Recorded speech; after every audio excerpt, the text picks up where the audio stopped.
colegio. Sí, ¿No tienes soy mesa del colegio? La ciencia en los tiempos de Trump. Buenas noches, qué bueno que nos acompaña. Esto es Observatorio Cotidiano, una mirada desde las ciencias de la sustentabilidad.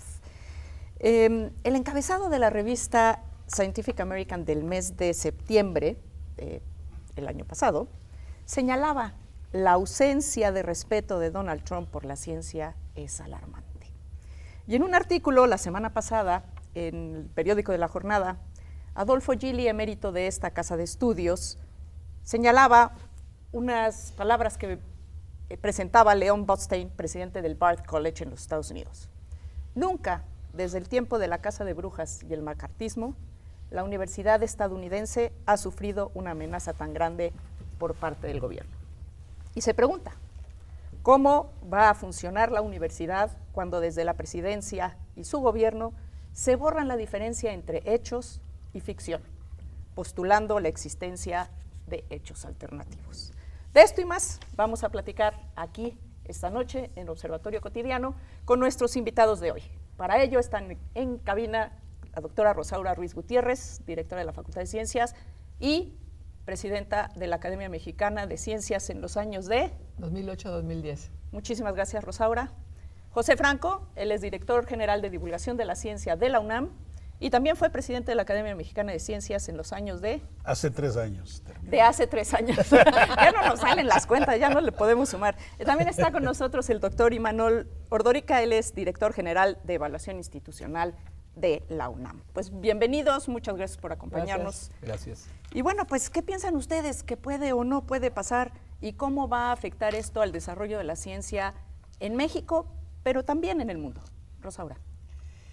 Bueno, en primer lugar, me da mucho gusto estar aquí con 3 egresados de mi facultad, de la Facultad de Ciencias.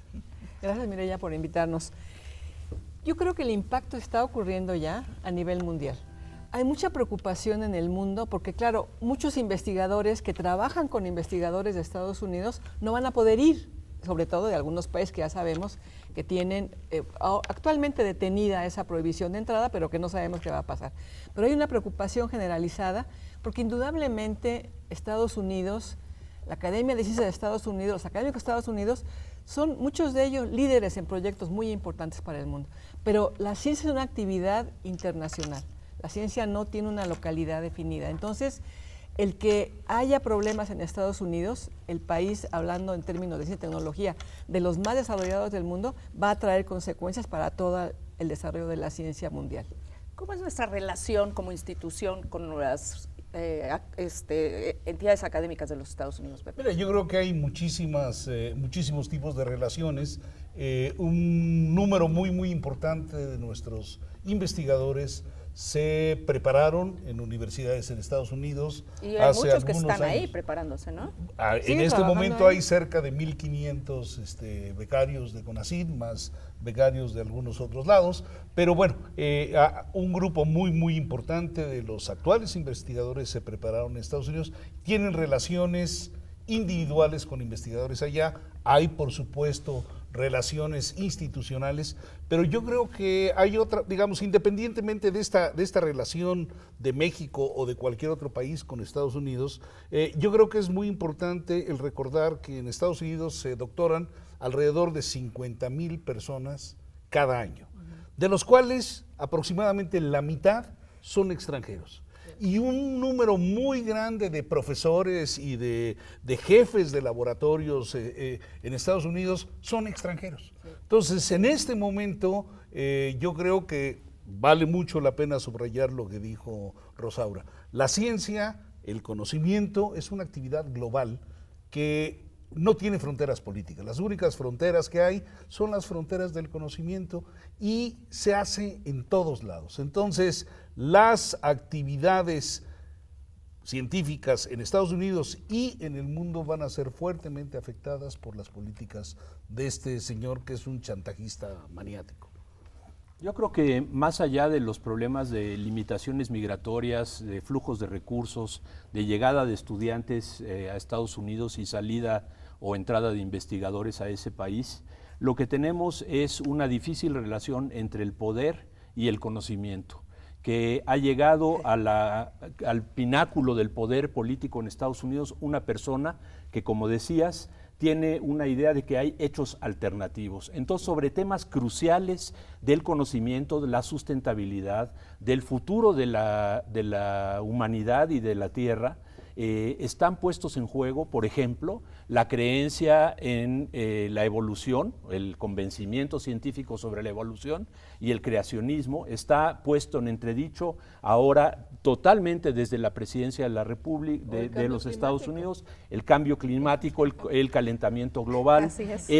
Pusieron al frente de la Environmental Protection Agency a un empresario que se ha dedicado a contender contra la agencia sobre temas de perforación, instalación de oleoductos, impacto ambiental. Entonces, bueno, él viene de esta parte de la industria petrolera. Exactamente. ¿no? Entonces, ¿no? claro, es un negacionista por vocación y por profesión. Entonces, ¿no? cuando ante el conocimiento científico se puede argumentar, como lo han hecho previamente, por ejemplo, en la enseñanza de las escuelas, de que frente a la evaluación, a la evolución, es posible y es necesario impartir también como opción alternativa de interpretación de la realidad el creacionismo, estamos en severos problemas. Y cuando esto lo hace el presidente de Estados Unidos y ha sido electo tiene una base social tan grande, hace evidente que en Estados Unidos hay una postura extremadamente conservadora frente al conocimiento. Y ese es realmente lo preocupante de este planteamiento de los hechos alternativos, más allá de que si hubo más o menos personas en una manifestación o en una toma de protesta. Exactamente. Es esto, ¿no? Pensar que existe otro mundo paralelo al cual estamos viviendo y en el cual estamos contendiendo, ¿no? El ejemplo que pone Manuel es excelente porque él y la gente que lo sigue se van a oponer a que en las escuelas no se dé creacionismo, inclusive se pueden oponer a que se dé evolucionismo. Eso es gravísimo.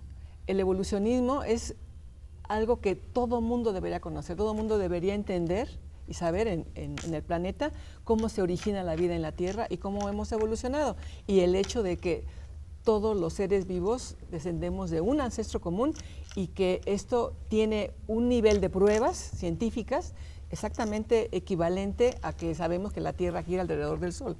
Entonces, que ellos defiendan algo que ha sido difícil en Estados Unidos, muy difícil, porque hay tendencias a... Sí, desde los 90s, ¿no? Sí. Empezó una campaña muy fuerte en contra de la evolución, Sí, del sí. concepto y de todo lo que hay detrás de Claro, porque lo que implica el ser esta evolucionista implica que no vas a aceptar que Hay tengas verdades que tener absolutas. explicaciones, no, sobre todo explicaciones sobrenaturales para los hechos que están en la Tierra o en el mundo en general, no en el universo, perdón. Así es, y bueno, yo creo que está muy claro que las bases para hacer buena ciencia, para generar buen conocimiento, es ética, buena preparación y una búsqueda por la verdad.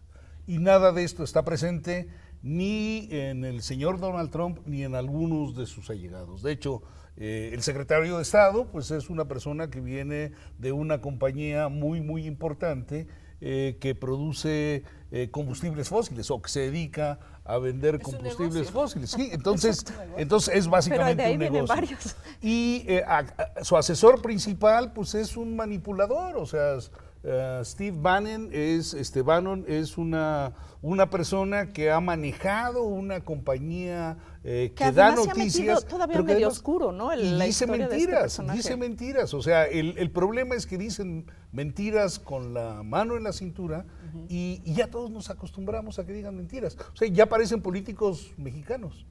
Bueno, hay Bueno, mentiras. Siempre ha habido de esos allá también. Mentiras y barbaridades como cuando la secretaria de Educación, bueno, que entonces hoy ya está ratificada, secretaria de Educación dice que es importante que los profesores en clases vayan armados porque ¿Qué tal? Sí. que puede haber un potencial ataque de un oso grizzly.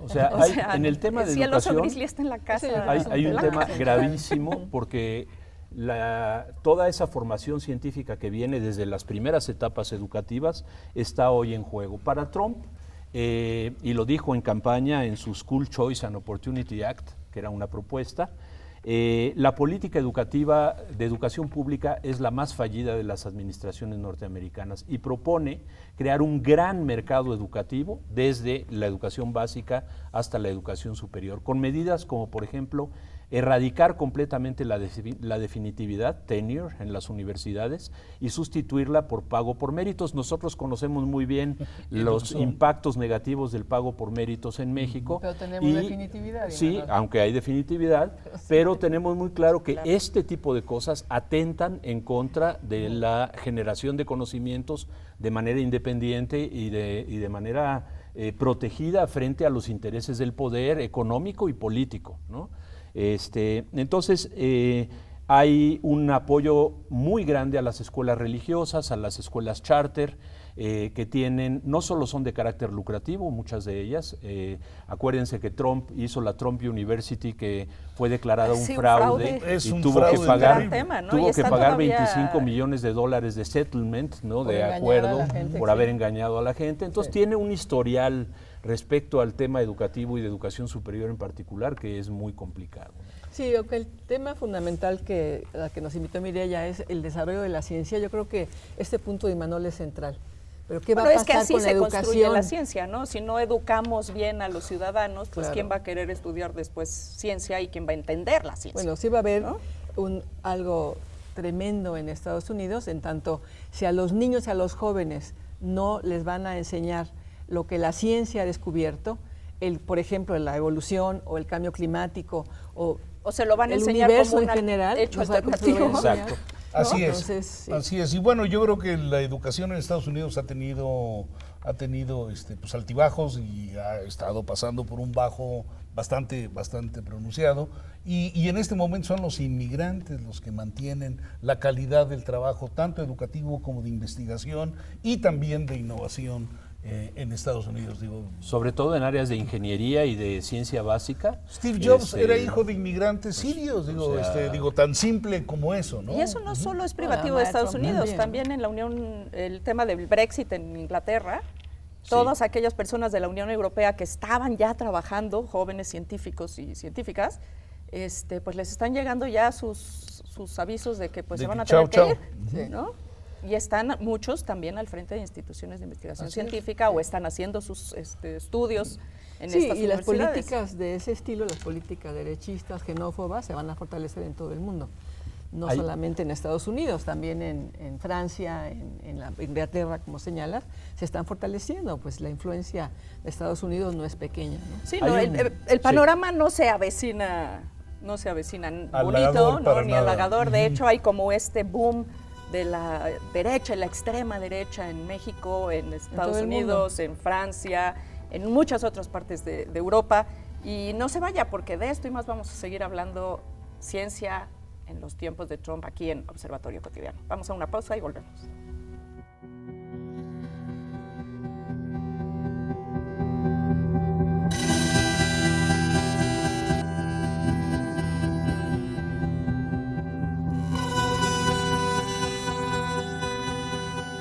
Bueno, pues estamos aquí platicando de la ciencia en los tiempos de Trump y nos quedábamos picados aquí con qué vamos a hacer en México, qué se puede hacer, qué está ocurriendo en el mundo. ¿Cómo compromete este proceso de derechización de la visión de la educación en los Estados Unidos? Y de hecho, pues más que de una derechización, yo diría como de una negación de la cultura, de la ciencia, de la educación moderna. ¿Cómo compromete esto el futuro de la humanidad, Manuel?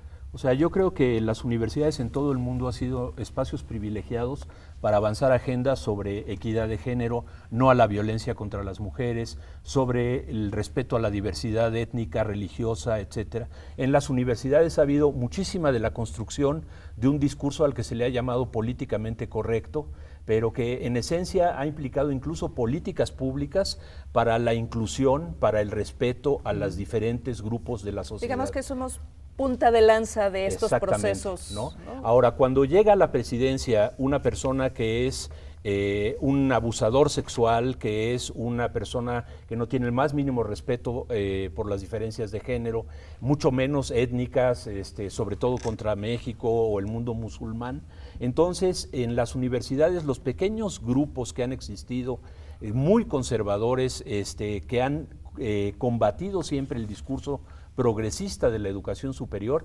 adquieren una especie de sello de legitimidad nacional. Y creo que nos plantea una tarea muy concreta desde las universidades, construyendo enormes consensos internos en nuestras comunidades. Tenemos que hacer prevalecer, uno, la lógica del conocimiento, la lógica de la diversidad y el respeto, ni siquiera la tolerancia, el respeto a lo diferente, y la lógica de la equidad, de la inclusión, para que el conocimiento y la sociedad avancen y que tengan un pilar en la educación superior, tanto en México como en otros países Pero del mundo. Eso es ¿no? lo que a mí me parece muy preocupante. ¿En qué condiciones recibe México la noticia de que Trump ganó y de que Trump es todo lo que ya se dijo aquí? Es gravísimo lo que está pasando, porque tampoco en México tenemos un apoyo importante para educación superior ni para ciencia. O sea, nosotros sabemos que ha habido recortes de presupuesto de CONACYT.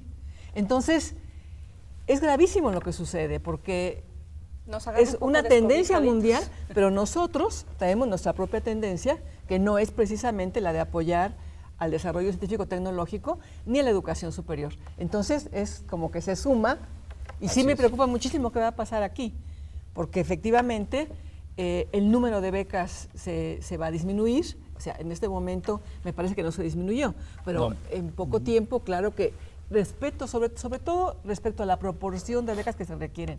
No es que se haya disminuido en términos absolutos el número de becas, pero sí en términos reales, en términos porcentuales. Más jóvenes piden becas para ir a estudiar a otros países y no tenemos los recursos. Ni tenemos los recursos para que vayan a estudiar y después no tenemos las condiciones para que regresen. Efectivamente, ese es uno de los grandes temas, Estados Unidos ha hecho una política en ese sentido inteligente, como decía Pepe, de traerse a los grandes cerebros del mundo, recibir a los mejores estudiantes de doctorado del mundo y luego quedarse con ellos, lo que se llama fuga de cerebros, o en este caso robo de cerebros. Y México manda a estudiar jóvenes al extranjero, pero cuando terminan el doctorado, cuando terminan inclusive postdoctorados, no hay lugar suficiente para que ellos se dediquen a hacer investigación en México. Entonces, claro que esta política, sumada a la política que ya está en México, que desgraciadamente cambió en algunos años de este nuevo gobierno, se propició un aumento para el apoyo de la ciencia y la tecnología, pero duró muy poquito. No suficiente como para cambiar. Y ahora que estábamos en mejores condiciones, por ejemplo, con las cátedras CONACYT, que fue una política excelente de CONACYT, cátedras CONACYT, que jóvenes que se incorporan a la investigación en diferentes universidades del país, pues ahora esto no sé qué va a pasar. Entonces, efectivamente, nos toman en un momento terrible, además. Sí, bueno, mira, yo creo que con Trump o sin Trump, el desarrollo de la ciencia en México ha sido raquítico. Y no de ahorita, a lo largo de muchas décadas. En la historia del país. Así es. Entonces, México no es un paladín del conocimiento en el mundo, digo, la inversión en ciencia y tecnología. Por eso, la inversión en ciencia y tecnología, que a fin de cuentas es la que permite que crezca tanto en la infraestructura física como en la infraestructura humana, ese ha sido siempre raquítico. Somos el penoso último o penúltimo lugar de la OCDE en inversión en ciencia, y esto es sin necesidad de Trump. Si tú le sumas ahora a Trump, entonces las cosas, además, ¿verdad? Así es, entonces las cosas se ponen patéticas. Pero regresando al tema, digamos, al tema original de la discusión, yo creo, como bien decía Imanol, que hay que hacer una defensa de toda una serie de valores que son muy importantes. Y la verdad, ese valor filosófico que es la verdad, es una de las cosas que está en este momento en más riesgo.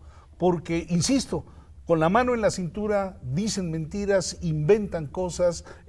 Los mexicanos somos de lo peor porque pues ya se le metió al señor en la cabeza que somos muy malos, y toda la política en contra de México pues va a tener repercusiones muy fuertes. Sí. Nos agarra en un momento en donde nuestra industria está sumamente poco desarrollada.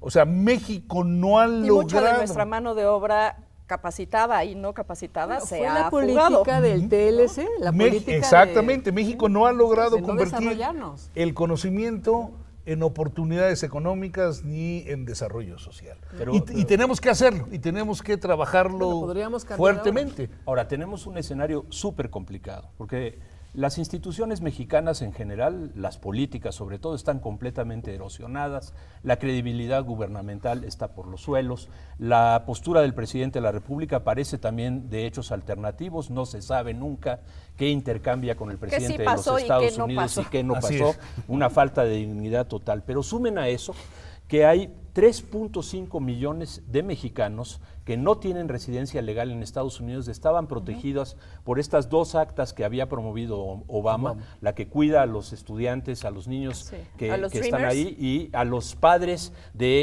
hijos nacidos en Estados Unidos y que están absolutamente registrados, que es un... Sí, tienen su que- nombre, su dirección, exactamente, tienen en hasta dónde los datos trabajan. biométricos Claro. de ellos y que están en una condición de que no va a De ser enorme renovado esto y vulnerabilidad. van a venir para acá.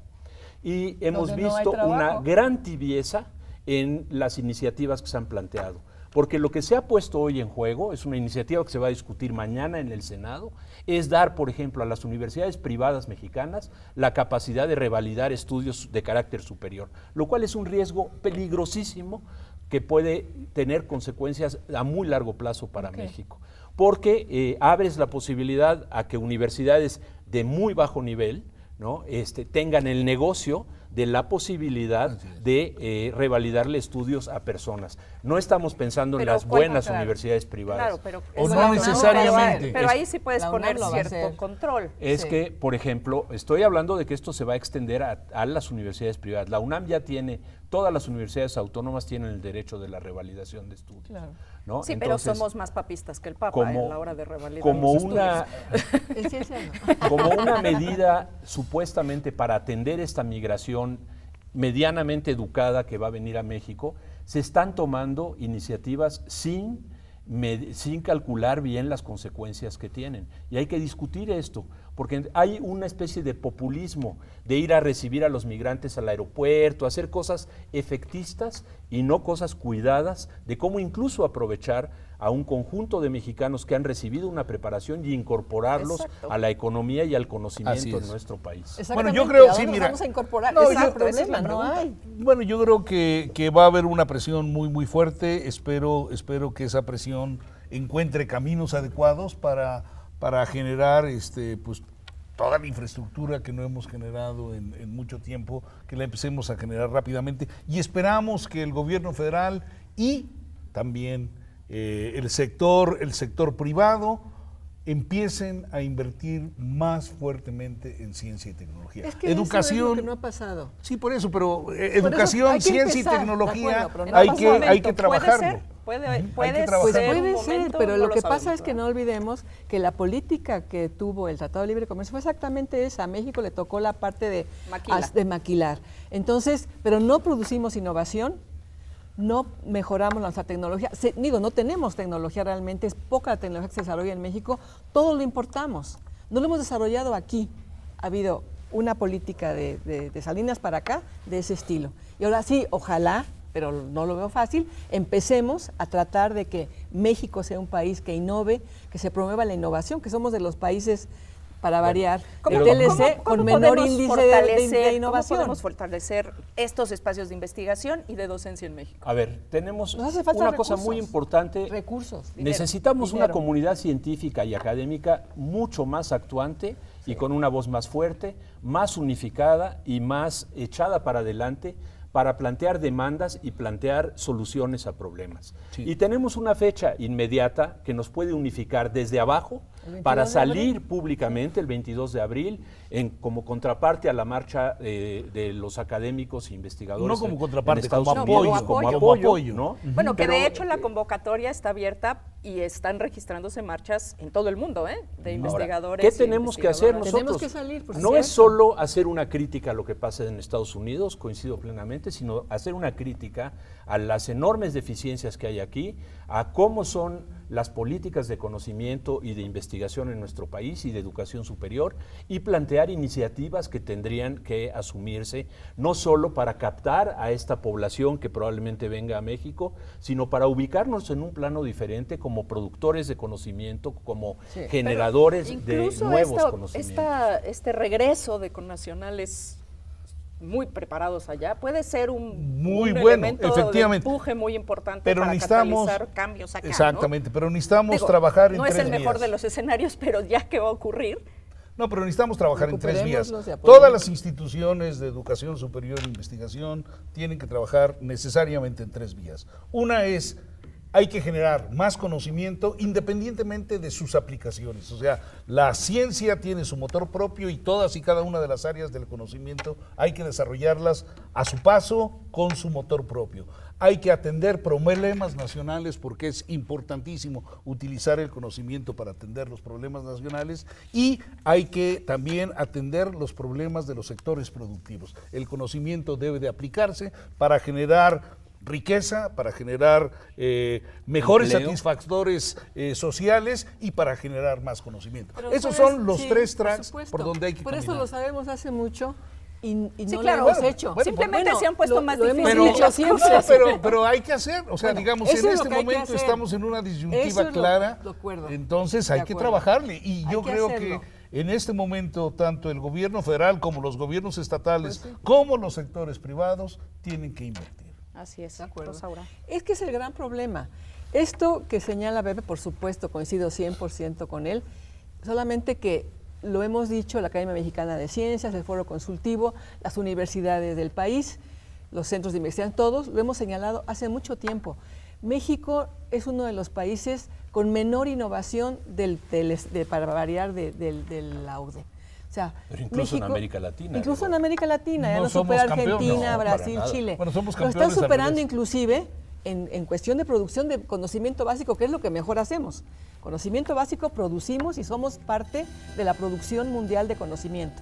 O sea, los científicos mexicanos trabajamos con los científicos del mundo y contribuimos para que ellos saquen los premios Nobel y para que ellos hagan las innovaciones tecnológicas. Pues sí, bueno. Pero en México, ojalá y sí, este cambio se entienda. Tiene que haber un cambio de política, un cambio de modelo de desarrollo en el que sí la ciencia se aplique para desarrollar tecnología. Rosaura, Así y es. un A ver, cambio de la comunidad científica. Exacto, Tiene que tiene ser que haber una un cambio comunidad de científica más más involucrada, participativa. más participativa, que no puede estar esperando que un político venga a resolver el problema de la ciencia. Bueno, en y como México, ve usted, y tenemos que empujar. Como puede ver usted, la ciencia sí es muy participativa, tiene muchas cosas que decir, pero el tiempo se nos acabó, Y vamos a Rosaura, la marcha Pepe del y 22. Manuel. Vamos a la marcha Y del vamos 22 todos de a la abril. marcha del 22 Y de celebrar creo, la ciencia. sí, creo que hay que 22 de abril. subrayar que hay un repudio total contra este señor en todo el mundo por parte de la ciencia. Los premios Nobel se han manifestado, las academias se han manifestado y desde aquí también. Desde abajo, con nuestros profesores, con nuestros investigadores, tenemos que salir y organizarnos para repudiarlo y para construir nuestras alternativas en este país. Bueno, pues terminamos una emisión más de Observatorio Cotidiano, una mirada desde las ciencias de la sustentabilidad. Imanol, Rosaura, Pepe, muchísimas gracias. Y sobre todo, gracias a usted que estuvo ahí detrás para mirarnos. Como siempre, le agradezco a todos los colegas de TV UNAM. Y bueno, pues nos vemos en la próxima emisión de este Observatorio.